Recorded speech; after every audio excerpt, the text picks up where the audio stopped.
اچھا تو یعنی ہم اس وقت اگلے مہینے اگر یعنی ایک مہینے کے 25 دنوں کے تو اس کو ہم کیسے کس سچویشن سے ملا سکتے ہیں گلوبل لیول پہ مطلب یا پاکستان میں تو ایسا کبھی بھی نہیں ہوا یعنی کیسے یہ کون سے حالات ہیں اس وقت پھر کہاں پہ ہیں ہم اس وقت؟ دیکھیں ہم نے 1998 میں جب ہم پہ اکنامک سینکشن لگا تھا تو اس وقت بھی یہی کیفیت تھی کہ جب پیمنٹ کی باری آ رہی تھی تو ہمارے پاس اس کے پیسے نہیں تھے تو ہم کیا کرتے تھے ہم دوسروں سے لیتے تھے اور لے کے پھر ان کو وقت سے پہلے دے دیا کرتے نہیں لیکن دوسرے نہیں دے رہے ہیں نا اب دوسرے کہہ رہے ہیں آئی ایم ایف کی یعنی اس وقت وہ حالات نہیں ہے نا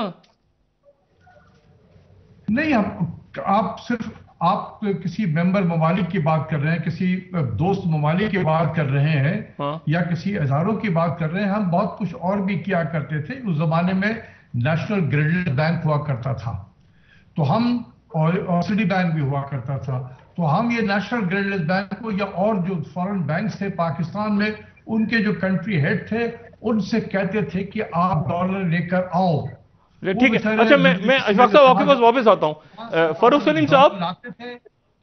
سلیم صاحب مجھے یہ بتائیں کہ 25 دن کے بعد کیا ہوگا اگر ہمیں سعودی عربیہ اور یو اے ای اور باقی ملک کہتے ہیں کہ انہوں نے تو پیسے رکھوائے تھے نا ہمارے پاس کہ ہم آئی ایم ایف کے ساتھ معاہدہ کریں آئی ایم ایف کی کنڈیشنز بالکل الگ ہیں وہ کہہ رہے ہیں بجلی بڑھاؤ پیسہ جو ہے وہ لیوی کے اوپر کرو اس کو ڈالر ریٹ کو اوپر نیچے تو ہم آئی ایم ایف میں اگر ہوتے ہیں تو وہ پیسے دیتے ہیں یہ بھی کل پوچھا ہے ان کی ایم ڈی نے شہباز شریف صاحب سے تو مجھے بتائیں کہ اگر یعنی 25 دن کے بعد کیا ہوگا اگر ہمیں انہوں نے پیسے نہیں دیے اور کہا کہ جی آپ آئی ایم ایف میں ہیں تو پیسے ہم دیتے ہیں آپ کو وہ کہہ رہے ہیں وہ پوچھ رہی خاتون آئی ایم ایف والی کہ آپ کو دے دیے ہیں پیسے انہوں نے سعودی عرب نے اور یہ کیا صورتحال ہے؟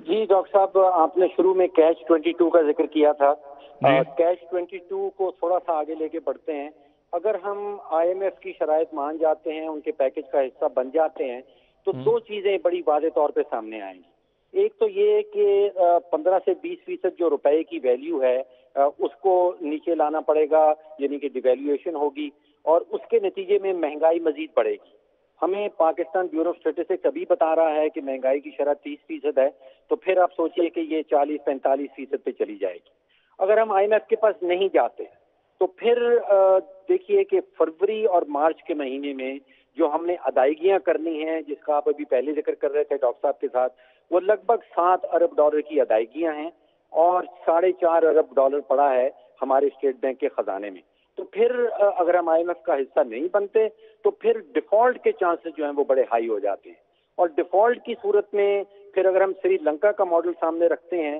تو ڈیفالٹ کے نتیجے میں بے تحاشا مہنگائی ہوتی ہے اس کے نتیجے میں پھر ساری امپورٹڈ چیزوں میں قلت آ جاتی ہے اتنی قلت اور مہنگائی کے نتیجے میں سڑکوں پہ احتجاج شروع ہو جاتا ہے اور سڑکوں پہ احتجاج ہونے کے بعد سری لنکا میں ہم نے دیکھا کہ فوج کی تعیناتی کر دی جاتی تو اس وقت سچویشن تو ریئلی ریڈ الرٹ کے قریب ہے آپ دیکھ رہے ہیں کہ انڈس موٹر نے اعلان کر دیا بند کرنے کا سوزوکی نے بند کرنے کا اعلان کر دیا ملٹ ٹریکٹرز والے بند ہو گئے ہیں ڈالرز والے بند ہو گئے ہیں حتیٰ کہ نشاط چنیا جس کے مالک جو ہیں وہ میاں منشا صاحب ہیں جو پاکستان کی امیر ترین شخصیت ہے اگر وہ بھی اپنی ٹیکسٹائل مل نہیں چلا سکتے تو آپ سوچئے کہ اور کون چلا پائے گا اب یہ حالت ہے کہ بلڈ پریشر کی جو ادویات ہیں ان میں کچھ قلت آ رہی ہے کوئی 30% پاکستان کی آبادی جو ہے وہ شوگر کا مریض ہے آپ جانتے ہیں اب وہاں پہ ان کی ادویات میں قلت آ رہی ہے ایکس رے کی فلمز میں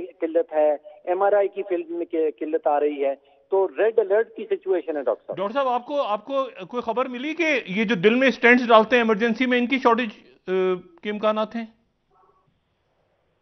ڈاکٹر صاحب سوال دہرا دیجیے. میں نے کہا جو ایمرجنسی میں سٹینٹس ڈالتے ہیں یہ ہارٹ کے اندر اس کی بھی کمی کہیں سے رپورٹ ہو رہی ہے آپ کے پاس کوئی خبریں ہیں ایسی؟ جی سنا یہ ہے کہ جو ہسپتال صرف ایمرجنسی ٹائپ کے آپریشنز ہیں وہ کر رہے ہیں اور جو الیکٹیو سرجری بہت ساری آ رہی ہے اس میں اس کو ڈیلے کیا جا رہا ہے. اچھا تو یہ لیکن ہم جو اچھا مجھے یہ بتائیں کہ وہ یہ کہہ رہے ہیں کہ جی آپ آئی ایم ایف سے معاہدہ کریں تو ہم پیسے دیں گے آپ کو. ابھی تک ان کی طرف سے یہ انڈیکیٹر ہے.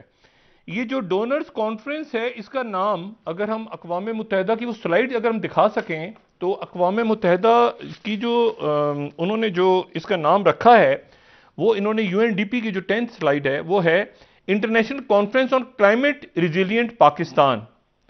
اچھا، اور اس میں سے انہوں نے اگر میں US ایڈ کی سلائیڈ بھی ساتھ دکھا سکوں تو وہاں پہ ڈپٹی ایڈمنسٹریٹر ایزوبیل کولمن جو ہے وہ جنیوا پہنچ گئی ہیں اور وہ لیڈ کریں گی امریکن اسٹیٹ ڈپارٹمنٹ کی office of foreign assistance doctor Refina Rand کے ساتھ امریکن ڈیلیگیشن کو.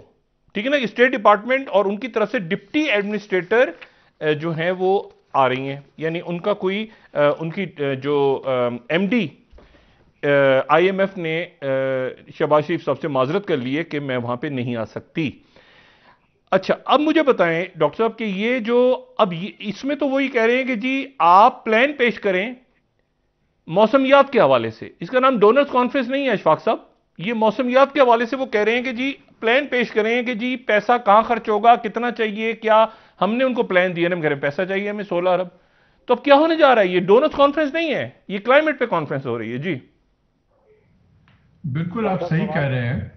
تھوڑا سا انہوں نے اس کانفرنس کو اسکیل ڈاؤن کر دیا ہے، اور اس کی وجہ یہ ہے کہ اس وقت جو بھی ملک ہم جس پہ ایکسپیکٹ کر رہے تھے کہ وہ آئیں گے اور ہمیں پیسے ویسے پلیس کر سکتے ہیں، وہ سب ہی مشکلات کے شکار ہیں اس وقت دنیا میں. تمام یورپ جو ہے اس وقت انرجی کرائسس کے بعد وہاں پر بھی بڑی مہنگائی ہے اور بجلی کی قیمتیں، گیس کی قیمتیں آسمان کو پہنچی ہوئی ہے. تو ان کی اکانومی بھی آلموسٹ انڈر ریسیشن میں جانے والی ہیں، جا چکی ہے. یہی کیفیت امریکہ کی ہے.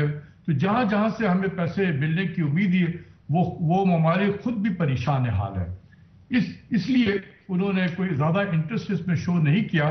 تو ایک سیکنڈ ٹیئر، تھرڈ ٹیئر جو ہے نمائندے ان کے آئیں گے، اور یہ اس کو کانفرنس کو یہ انہوں نے کلائمیٹ چینج کے حوالے سے اس کو کر دیا ہے.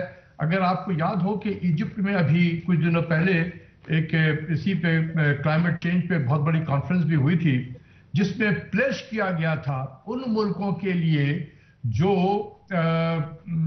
کلائمیٹ چینج کی وجہ سے شکار ہوئے ہیں، جس میں پاکستان بھی شامل ہے، ان کو ایسے ملکوں کو مدد کیا جائے گا انٹرنیشنل لیول پہ.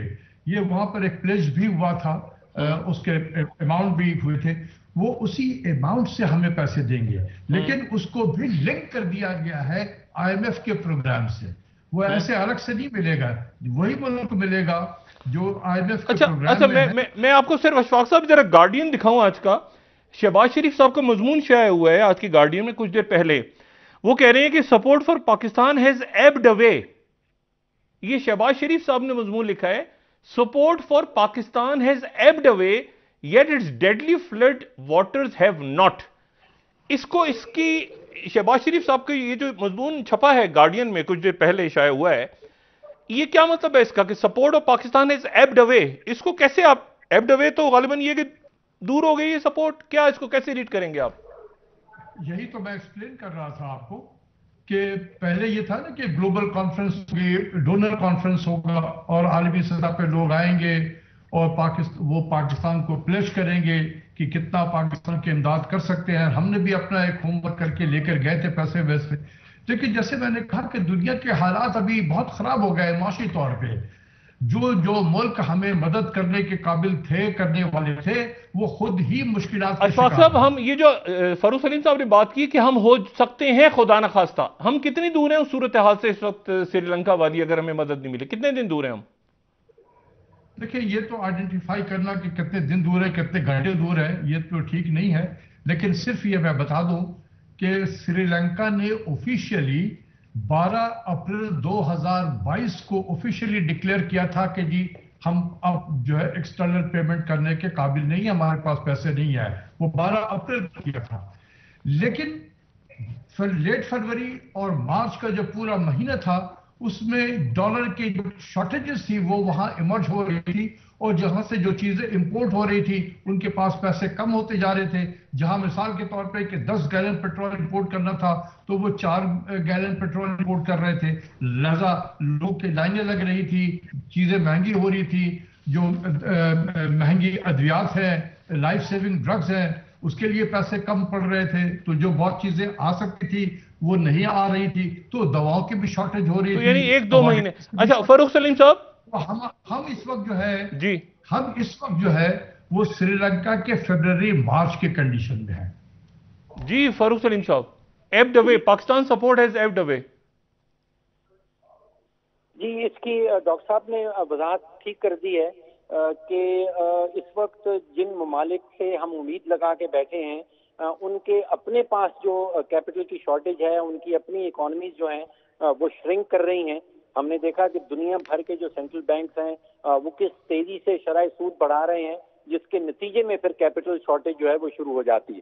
ڈاکٹر صاحب اس وقت دیکھیے بڑا واضح طور پہ اب سامنے آ گیا ہے کہ ہمیں کیا کرنا ہوگا پاکستان کو ڈیفالٹ سے بچانے کے لیے. پاکستان کی ڈوبتی ہوئی معیشت کی جو کشتی ہے اس کو کس طرح بچانا ہے. IMF کے علاوہ اور کوئی متبادل نہیں ہے. سعودی عربیہ جو ہے وہ کچھ مدد کر سکتا ہے، ڈیلے ہو سکتا ہے، بیماری کی علامات کو سپریس دبایا جا سکتا ہے، بیماری کا علاج جو ہے وہ IMF کے تھرو ہی جائے گا. تو پہلا سٹیپ تو ہمیں اٹھانا ہوگا کہ IMF کا حصہ کس طرح بننا ہے. نہیں لیکن پھر حکومت یہ مہنگائی اور یہ سارے جو معاملات ہیں، اور وہ تو کہہ رہے ہیں رانا ثناء اللہ صاحب کہ مہنگائی اور پیٹرول، اور آج آپ کو پتہ ہے آٹا لینے کے لیے لائن میں ایک مزدور کی ڈیتھ ہو گئی ہے کچھ دیر پہلے. میں آپ کو صرف یہ بتا رہا ہوں کہ آٹے کی بوریوں کے اوپر انتقال ہو گیا چھینتے ہوئے. جی دیکھیے متبادل راستہ جو ہے، اگر ہم جو IMF کی شرائط ہیں ان کو نہیں پورا کرتے تو ہم نے دیکھا ہے کہ کوئی سال بھر پہلے جب اسی قسم کا ایک وقت آیا تھا تو سعودی عربیہ نے بھی ہمیں یہی مشورہ دیا تھا کہ پہلے IMF کے پاس جائیں. چین کی طرف سے بھی یہی مشورہ آیا تھا کہ پہلے IMF کے پاس جائیں. اب یہاں پہ دوبارہ سے وہ کیچ 22 کہ IMF ہمیں یہ کہہ رہا ہے کہ کیا چائنا اور سعودی عربیہ تیار ہیں آپ کو مدد کرنے کے لیے، اور سعودی عربیہ اور چائنا ہمیں یہ کہہ رہے ہیں کہ کیا آپ تیار ہیں IMF کا حصہ بننے کے لیے. تو پہلا سٹیپ تو ڈاکٹر صاحب یقینی یہی ہے، ایوری ون ناؤ نوز کہ IMF کے پروگرام کا حصہ بننا ضروری ہے. اور اس کے بعد پھر جو ایکسچینج ریٹ ریئلزم ہم کہتے ہیں، یعنی کہ حقیقی جو ویلیو ہے روپے کی، اس کو اپنی حقیقی ویلیو پہ لانا بہت ضروری ہوگا. ڈاکٹر صاحب میں آپ سے ایک گزارش سنیں، آپ کو پتہ ہے ڈالر کتنا ملک سے باہر اگر آپ کے پاس یہ کسی کے پاس ملٹیپل ویزا کسی خلیجی ریاست کا ہے تو ایک پھیرا لگ کے ڈالر جا رہا ہے، اتنے ڈالر لے جا سکتے ہیں، واپس آیا وہ اگلے دن پھر چلا گیا، پھر فیملی لے گیا. آپ کو پتہ ہے پاکستان سے کس طرح ڈالر باہر اسمگل ہو رہا ہے، جو مافیا ہے کس طرح کھیل رہی ہے اس کے ساتھ؟ ڈاکٹر صاحب میں اس بیانیے سے بالکل ایگری نہیں کرتا ہوں. اچھا. اور اس کی سب سے بڑی وجہ یہ ہے کہ ڈالر کی قیمت اگر ملک کے باہر بہت زیادہ ہوگی تو اس صورت میں ڈالر جو ہے وہ اسمگل ہوتا ہے. میں نے پچھلے بدھ کے دن افغانستان میں کابل میں ڈالر کی قیمت پتہ کی تھی. اس وقت وہاں پہ وہ 247 روپے کا تھا اور پاکستان میں 245 روپے کا چل رہا تھا. 2 روپے کے ڈفرنس کے اوپر جو ہے وہ روپیہ کہیں اسمگل نہیں ہو سکتا. یہ میں سمجھ رہا ہوں کہ ڈائیورژن ہے، یہ اپنے اوپر سے الزام اٹھانے کا ایک طریقہ کار ہے کہ جی ہم تو کچھ نہیں کر سکتے کیونکہ ڈالر اسمگل ہو رہا ہے. نہیں تو آپ کا کہنا یہ کہ ڈالر یہاں پہ لوگوں نے پھر رکھا ہوا ہے، پاکستان میں ہی ہے. جی بالکل پاکستان میں رکھا ہوا ہے، پاکستان میں ڈالر زیادہ. اور دوسری پرابلم یہ ہے کہ جو بینک کا ریٹ 227 پہ ہے اور 255 اور 60 کا جو اوپن مارکیٹ کا ریٹ ہے، تو ہمارے جو سعودی عربیہ میں، جو UAE میں، ابو ظہبی میں، دبئی میں لوگ کام کر رہے ہیں وہ کبھی بھی اپنے پیسے جو ہے انٹر بینک سے نہیں بھیجیں گے. اگر 35 40 45 روپے کا فرق آ رہا ہے تو یہ سارے جو پیسے باہر سے ریمیٹنس کی صورت میں آئیں گے وہ بینکنگ چینل سے نہیں آئیں گے. وہ ٹھیک ہے، حوالہ ہنڈی کو تو زبردست کام چل رہا ہے. اشفاق صاحب مجھے یہ بتائیں کہ حکومت یہ قدم اٹھاتی ہے تو سیاسی طور پہ تو پہلے ہی لوگ تقریباً یعنی میں نے کہا نا کہ لوگوں کو سمجھ نہیں آ رہا کہ کیا روز صبح جاتے ہیں تو یعنی یہ نہیں میں کہہ رہا کہ چیزیں مہنگی ہو گئیں، چیزیں غائب ہونا شروع ہو گئیں. اور یہ جو ادویات ہیں خدا نخواستہ کچھ ثانیہ پیش آ گیا کسی جگہ، کوئی ابھی جیسے آٹے کے اوپر ایک قطار میں ایک مزدور کی ڈیتھ ہو گئی آج، تو یہ پھر کیا صورتحال؟ مطلب IMF کی کنڈیشن پوری کرنے کے بعد حکومت سیاسی طور پہ کہاں کھڑی ہوگی؟ وہ کہہ رہے ہیں کہ ہم نے الیکشن میں سیاست کر، مطلب وہ بھی تو ہے نا ایک ایشو گورنمنٹ کے لیے. دیکھیے آپ تو پریشان حال ہیں، ٹی وی پہ یہ ڈسکس بھی کر رہے ہیں. کیا واقعی حکومت پاکستان بھی اسی طریقے سے پریشان ہے جتنا میں اور آپ اور فاروق سلیم صاحب ڈسکس کر رہے ہیں؟ میں تو نہیں سمجھتا کہ حکومت پاکستان پریشان حال ہے. اگر حکومت پاکستان پریشان حال ہوتی تو 70 75 80 ممبر کی کیبنٹ لے کے اس وقت نہیں بیٹھی ہوتی. کتنے شرم کی بات ہے یہ کہ ہم کیا بات کر رہے ہیں کہ پاکستان ڈیفالٹ ہونے کے کتنے دور کھڑا ہوا ہے، یہی آپ کا سوال تھا جی. اور جو وہ ملک اس کے 75 سے 80 ممبر کی کیبنٹ اس وقت آپریٹ کر رہی ہے، اتنے وزراء ہیں جن کے پاس کوئی پورٹ فولیو بھی نہیں ہے، لیکن وہ وزیر ہے، پورا پروٹوکول لے رہے ہیں، سب کچھ کر رہے ہیں. تو آپ کو لگتا ہے کہ حکومت وقت بھی اسی طریقے سے پریشان حال ہے جتنا میں اور آپ کے پاکستانی قوم پریشان حال ہے؟ نہیں ہے. پہلے حکومت اپنی پریشانی تو بتائے تو صحیح کہ ہم بھی پریشان حال ہیں. اگر وہ حکومت سے عوام سے کچھ چاہتی ہے تو پہلے اپنے رول ماڈل کے طور پر اپنے آپ کو پیش کرے. مجھے ڈاکٹر فاروق سلیم صاحب یہ بتائیں، اگر فرض کریں، میں آپ دونوں سے اس مختصر جواب چاہوں گا، اگر ہم آئی ایم ایف کی کنڈیشنز مانتے ہیں تو اس وقت ایک عام شخص کے اوپر یعنی جو 20-25 ہزار روپیہ کما رہا ہے، یہ میں ایک رکھی ہے جو کہ ظاہر ہے کہ 20-25 ہزار روپے کمانے والے پہ کیا گزرے گی فوری طور پہ اس وقت؟ دیکھیے دو چیزیں ہوں گی. پہلی چیز تو یہ ہے کہ اس کی جو قوت خرید ہے اس میں کم از کم 15 سے 20% مزید جو ہے وہ گراوٹ آ جائے گی. وہ جو چیزیں پہلے خرید سکتا تھا اب وہ 15 سے 20% کم چیزیں خرید پائے گا. پہلے نہیں خرید پا رہا. ٹھیک. دوسرا اثر جو بالکل سامنے نظر آئے گا وہ روپے کی مزید گراوٹ کی صورت میں ہمارے سامنے آئے گا. لیکن اس وقت جیسے میں نے شروع میں کہا کہ نہیں، کتنے کا ڈالر کتنے کا ہو جائے گا؟ دیکھیے یہ تو کہنا بڑا مشکل ہے کتنے کا ہو جائے گا، لیکن جو باقی ممالک ہیں جہاں ہم نے اسی قسم کے حالات دیکھے ہیں، چاہے وہ ارجنٹینا ہو، چاہے وہ سری لنکا ہو، چاہے وہ ٹونیزیا ہو یا انگولا ہو، وہاں پہ لگ بھگ 15 سے 20% جو ہے ان کی کرنسی جو ہے اس کی قیمت میں کمی آ جاتی ہے. یعنی اوپن مارکیٹ میں کتنا ہو جائے گا؟ 300 سے اوپر؟ یہ سب لوگ ڈسکس کریں ڈاکٹر صاحب، یہ نہ کریں. سب اس قسم کی چیزیں ٹیلی ویژن پر ڈسکس نہیں کی جاتی ہیں. چلیں میں نہیں کرتا، لیکن میں تو پوچھ رہا ہوں نا کہ آپ نے خود ہی کہا نا 15 سے یہ کہاں پہ. اچھا چلیں دیکھیں میں آپ کو بتاؤں کہ میں اگر کم سے کم اپنے لیول پہ کہتا ہوں کہ اگر میں اتنا ایکسپرٹ ہوتا کہ ڈالر کہاں جائے گا تو آج میں بھی بلینئر بن کے بیٹھا ہوا ہوتا. یہی کام کرتا رہتا. اچھا نہیں تو نہیں، کیا ہوگا؟ کیا میں یہ پوچھ رہا ہوں نا، کیا ہوگا؟ مطلب ایک عام آدمی آپ سے پوچھے کہ اشفاق صاحب کیا ہوگا ہفتے کے بعد، آپ معیشت جانتے ہیں، فاروق سلیم صاحب جانتے ہیں، تو کیا ہوگا؟ میں ایک سوال اتنا تو پوچھ سکتا ہوں نا میں.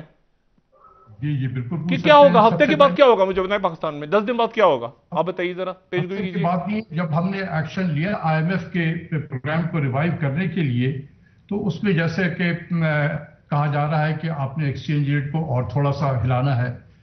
جب آپ ہلائیں گے انفلیشن ہوگا، مہنگائی بڑھے گی. کتنا ہلائیں گے؟ انگلش میں نہ اردو میں سادہ الفاظ میں سمجھائیں کتنا. میں یہ کوئی فور کاسٹ نہیں کر سکتا ہوں کہ کتنا ایکسچینج کہاں سے کہاں جائے گا، بالکل نہیں کرتا ہوں. میں نے آج تک کبھی بھی نہیں کیا یہ، اور میں دوسروں کو بھی منع کرتا ہوں کہ تم اگر یہ کام کر سکتے تو تم آج بلینئر بنے ہوئے ہوتے. اچھا جی فاروق سلیم صاحب، عام آدمی پوچھے آپ سے کہ جی 15 دن کے بعد کیا ہوگا، 10 دن بعد کیا ہوگا، تو آپ کے پاس کیا جواب ہوگا اس کے لیے؟ وہ کہے گا جی آپ معیشت جانتے ہیں نا، آپ دونوں شخصیات. پہلی بات تو یہ ہے کہ 8 ارب انسانیت جو بستی ہے دنیا میں، کسی کو بھی یہ معلوم نہیں ہے کہ ایکسچینج ریٹ کیا ہونا چاہیے، ڈالر کی کیا ویلیو ہونی چاہیے. صرف ایک اینٹی ایسی ہے جس کو یہ معلوم ہوتا ہے کہ یہ ویلیو کیا ہونی چاہیے، اور اس کو ہم کہتے ہیں مارکیٹ. تو مارکیٹ کو ہم اپنا رول پلے نہیں کرنے دے رہے. ڈار صاحب کو پتا تھا، فاروق سلیم صاحب ڈار صاحب کو پتا تھا ڈالر سستا ہو جائے گا، وہ گڑبڑ ہو گئی. جی دیکھیے میرا یہ یقین ہے کہ صرف مارکیٹ جانتی ہے کہ حقیقی ویلیو کسی بھی کرنسی کی کیا ہے. نہ اسٹیٹ بینک جانتا ہے، نہ کوئی شخصیت جانتی ہے، اور نہ ہی کوئی اور انسان یہ ایگزیکٹلی آپ کو پریڈکٹ کر کے بتا سکتا ہے. اگلے 10 سے 15 دن تو بہت تھوڑا عرصہ ہے. میں نہیں سمجھتا ہوں کہ 10 سے 15 دن کے اندر کوئی بہت بڑا طوفان آنے والا ہے. لیکن جو طوفان ہے وہ زیادہ دور نہیں دکھائی دیتا. اگر تو ہم آئی ایم ایف کے پیکج کا حصہ بن جاتے ہیں تو پھر میں آپ کو یقین سے یہ کہہ سکتا ہوں کہ کسی قسم کا کوئی ڈیفالٹ نہیں ہوگا. نہیں لیکن ڈیفالٹ نہیں ہوگا، لیکن عذاب تو عوام پہ گرے گا. وہی بات کیا 22. جی اشفاق صاحب آخر میں کوئی جملہ کہنا چاہیں آپ؟ دیکھیں میں آپ کو سیدھے بتا دوں کہ جو بھی ہم اقدامات کریں گے اس سے عوام پہ مہنگائی کا بوجھ بالکل پڑے گا. تو عوام ذہنی طور پہ بالکل تیار ہو جائے کہ آج جو چیزیں جس قیمت میں مل رہی ہیں اس سے زیادہ قیمت میں ملے گی. نمبر 1، جب مہنگائی ہوگی اسٹیٹ بینک نے اپنی ڈسکاؤنٹ ریٹ کو، انٹرسٹ ریٹ کو یا پالیسی ریٹ کو بڑھا دینا ہے. اس کی وجہ سے ہمارا انٹرسٹ پیمنٹ جو ہے بجٹ میں وہ بڑھے گا اور ہمارا بجٹ تباہ ہوگا. اس کے علاوہ جب کرنسی اگر نیچے چلی گئی ڈیویلو ہو روپیہ مزید تو ہمارا قرضہ جو ہے پبلک ڈیٹ وہ بڑھ جائے گا. تو I can see more public debt rising at a much faster pace. ہمارا انٹرسٹ ریٹ بڑھے گا تو انٹرسٹ پیمنٹ بجٹ کا بڑھ جائے گا, ہمارا بجٹ کا خسارہ بڑھے گا. تو عام آدمی کو کیا, عام آدمی پہ یعنی بری اچھی خبر نہیں ہے. مہنگائی مہنگائی مہنگائی عام آدمی کے لیے صرف مہنگائی ہے. عام آدمی کو کسی ٹیکنیکل چیزوں سے اس کا انٹرسٹ نہیں ہے. مہنگائی مہنگائی اینڈ مہنگائی. بہت شکریہ فاروق سلیم صاحب, آپ کا شکریہ. اشفاق صاحب آپ کا شکریہ. مہنگائی مہنگائی مہنگائی 3 دفعہ, اور عوام پہ مزید پریشر. اچھا وہاں سے پیسے نہیں ملنے جا رہے. ٹھیک ہے, بریک لے لیتے ہیں. ڈونرز کانفرنس سے تو نہیں ملنے جا رہے, اور یہ میرے لیے زیادہ عجب سی بات ہے کہ کھانے پینے کی اشیاء یا فیکٹریز یا ٹیکسٹائل سے ہٹ کے اب جان بچانے والی ادویات, ایکس رے فلمز, اسٹینٹس اور یہ جو انسولین اور یہ سارے جو ہیں ان کی شارٹیج پاکستان میں پیدا ہو رہی ہے. ڈاکٹر صاحب بریک سے واپس آ کے اس پر مزید بات کرتے ہیں. ایک ہنگامی صورتحال ہمارے ساتھ رہی ہے.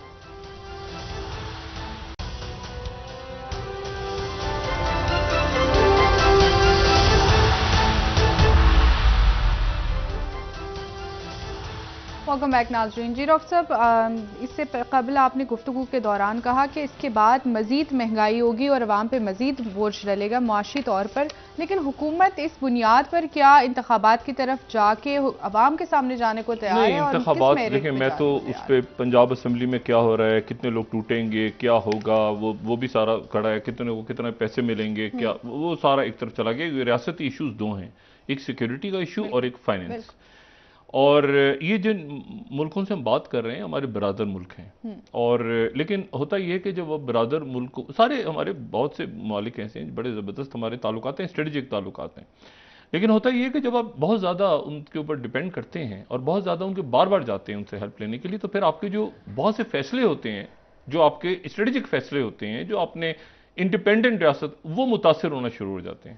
ٹھیک ہے, اس وقت ایشو یہ ہے کہ چائنا بھی آپ سے کہہ رہا ہے کہ آئی ایم ایف سے کر کے ہمارے پاس, تو ایک عجیب سی پوزیشن میں پاکستان اس وقت ہے. یہاں پر حکومت کے میرے 2-3 وزراء سے میں نے آج بات کی, وہ کہتے ہیں کہ جی ہمیں اگر ہم چلے جائیں گے تو پھر ہمیں تو 1 سال اور دیا جائے, 1 سال 2 سال, کیونکہ کیا عمران خان, اچھا عمران خان صاحب موجود تھے تو اس کو کہتے تھے کہ مجھے ہٹا دیں گے تو کہ ان کو لائیں گے. یہ کہہ رہے ہیں کہ ہمیں ہٹا کے کہ عمران خان کو لائیں گے, ہمارے پاس کیا آپشن ہے ہمارے علاوہ. تو یہ ایک بڑی عجیب سی ایک بڑا مسئلہ پڑا ہوا ہے. دوسری جو بات ہے وہ یہ ہے کہ دیکھیں, پھر میں وہی بات کر رہا ہوں, ایک تو کرسمس کی مبارک, آج آرتھوڈاکس جو کرسچنز ہیں ان کو مبارک ہو کرسمس کی. اور سب سے زیادہ کیونکہ جو مشرق وسطیٰ میں جو کرسچنز ہیں وہ آرتھوڈاکس ہیں, اور وہ جو ہیں وہ ایجپٹ کے اندر ہیں, اور وہاں پہ آج بھرپور انداز میں یہ منایا جا رہا ہے.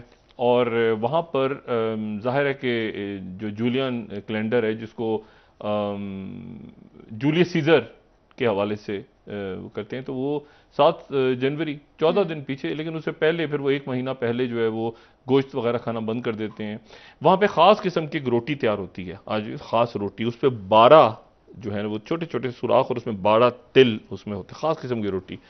اور وہ 12 تلوں والی جو روٹی ہے وہ اس لیے وہ سرو کرتے ہیں کہ وہ حضرت عیسیٰ علیہ السلام کے جو ساتھ ان کے جو ہیں وہ ان کے جو ساتھی تھے اس حوالے سے, تو وہ روٹی بھی سرو ہوتی ہے. تو خاص ایک تو یہ بات ہوگی. دوسری بات یہ کہ وہ جنگ بندی نہیں ہوئی یوکرین کے ساتھ, وہ جنگ چل رہی ہے. تائیوان کا اپنا ہے, تائیوان میں پھر امریکہ کا جہاز گھوم رہا ہے, اور بڑی مشکلوں کے ساتھ یو ایس کانگریس کے اسپیکر الیکٹ ہو گئے میکارتی, کیون میکارتی, اور انہوں نے سرنڈر کیا آخر میں. مطلب یہ ایک دنیا کی تاریخ میں ایک عجیب سا خاص معاملہ ہے. امریکہ ایک سپر پاور ہے, بڑی سپر پاور ہے آج بھی, اور انہوں نے جو کمپرومائز کرنی پڑی ہے, تو کمپرومائز جو وال اسٹریٹ جرنل کہہ رہے ہیں, دا پرائس فار اسپیکر میکارتی. اور پھر اس کے بعد جو ہے وہ باقی ٹائم بھی کہہ رہا ہے کہ how McCarthy is concession to far right detractors کو ٹرانسفارم دا ہاؤس. اور ایل اے ٹائمز کہہ رہا ہے کہ جی Kevin McCarthy wins his dream job but a humiliating and stifling cause. ان کو پوری جو ڈیفینس ہے اپنی, جو آرمڈ کمیٹی کی چیئرمین شپ دینی پڑی ان 15 لوگوں کو, جن کے بغیر یہ نہ بنتے.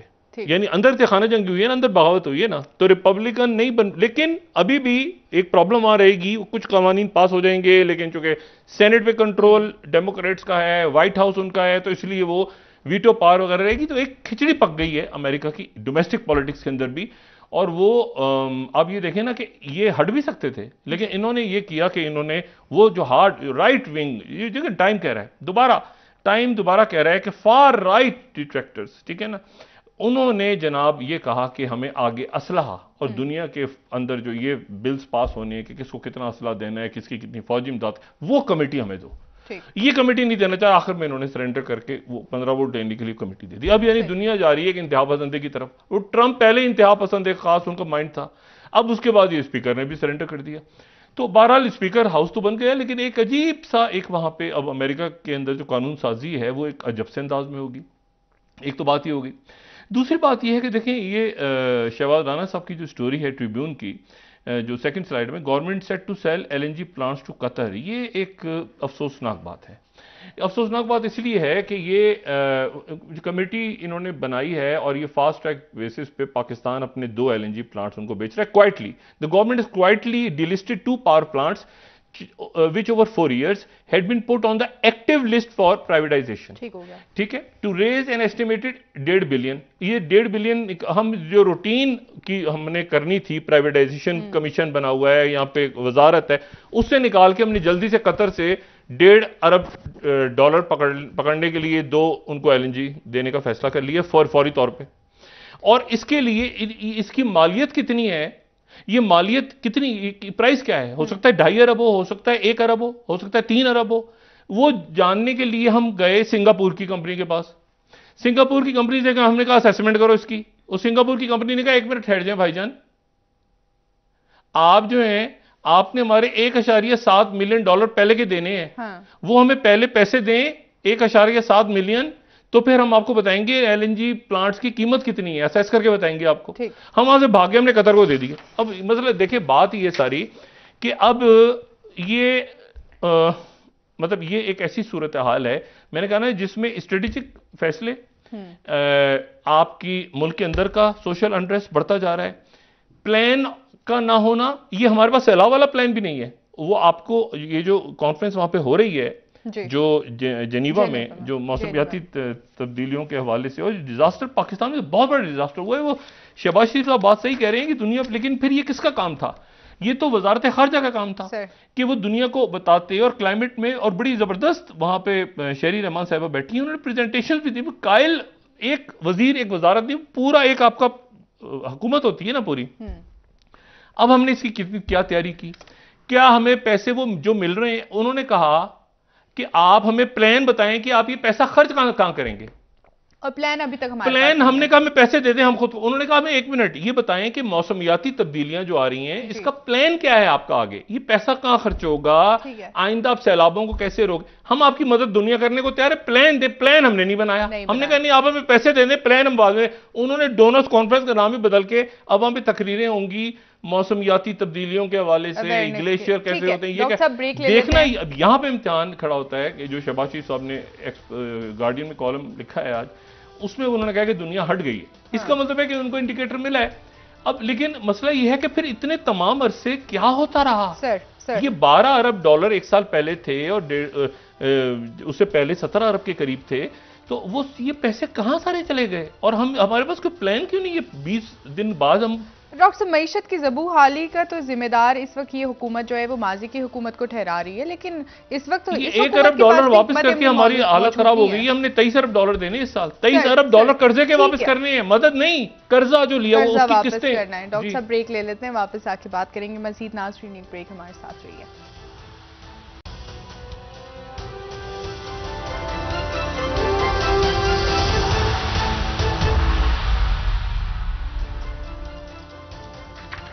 ویلکم بیک ناظرین. جی ڈاکٹر صاحب بات کر رہے تھے کہ ہماری اس وقت معاشی ٹیم اور جو ڈیلیگیشن جنیوا کنونشن میں شرکت کے لیے جا رہی ہے، کانفرنس میں، اس کے لیے اس وقت ہماری حکومت کے پاس کوئی حکمت عملی موجود نہیں ہے، کوئی پلاننگ نہیں ہے کہ کس طرح سے پیش کرنا ہے. نہیں، اس میں جو ہے نا، دیکھیں میں نے آپ سے پہلے بھی بات کی کہ وہ سیلاب کے حوالے سے، وہ ڈونرز کانفرنس سیلاب کے سے ہٹ کے وہ کلائمیٹ پہ چلی گئی ہے. جی. تو اس کا مطلب یہ ہوا کہ وہاں پر جو امپورٹنٹ رول ہے اب وہ وزیر خزانہ کا کم ہوگا، یعنی اسحاق ڈار صاحب کا کم ہوگا اور شہری رحمان صاحبہ کا زیادہ ہوگا. کلائمیٹ پہ انہوں نے کام کیا. کلائمیٹ پہ انہوں نے ابھی جو کانفرنس ہوئی تھی شرم الشیخ میں، اس میں شہری رحمان صاحبہ نے بہت پرو ایکٹیو رول تھا ان کا، بڑا زبردست ان کا. لیکن مسئلہ یہ ہے کہ اس کے نتیجے میں اصل بات تو کلائمیٹ تو بہت بڑا، لیکن اس جو ڈیمیجز ہوئے ہیں پاکستان کو وہ یہ تھا کہ ان کو کسی طرح سے دیکھیں نا، وہ ایک ایشو یہ آئی ایم ایف کا پھنسا ہوا ہے، مہنگائی پھنسی ہوئی ہے، پھر وہ جو لاکھوں لوگ ابھی تک منتظر ہیں، تو ان کی رپورٹ یہ ہے کہ جو اس میں بھی کرپشن ہوئی ہے، پہلے پیسوں میں کرپشن ہوئی ہے. اور وہ 2 نمبر آٹے کی بوری جو ہے اس میں میں نے آج پوچھا کہ جی آٹے کی بوری میں یہ ریت، تو پتا چلا کہ ایک روایت ایک ہے کہ اتنی ریت ضرور ڈلتی ہے آٹے میں. انہوں نے کہا جی آپ کو شاید علم نہیں ہے اس بات کا، ہر آٹے کی بوری میں اتنی ریت ہوتی ہے. ہاں اب زیادہ گڑبڑ شروع ہو گئی، اب ریت کا جو ریشو ہے وہ بڑھ گیا آٹے کے اندر.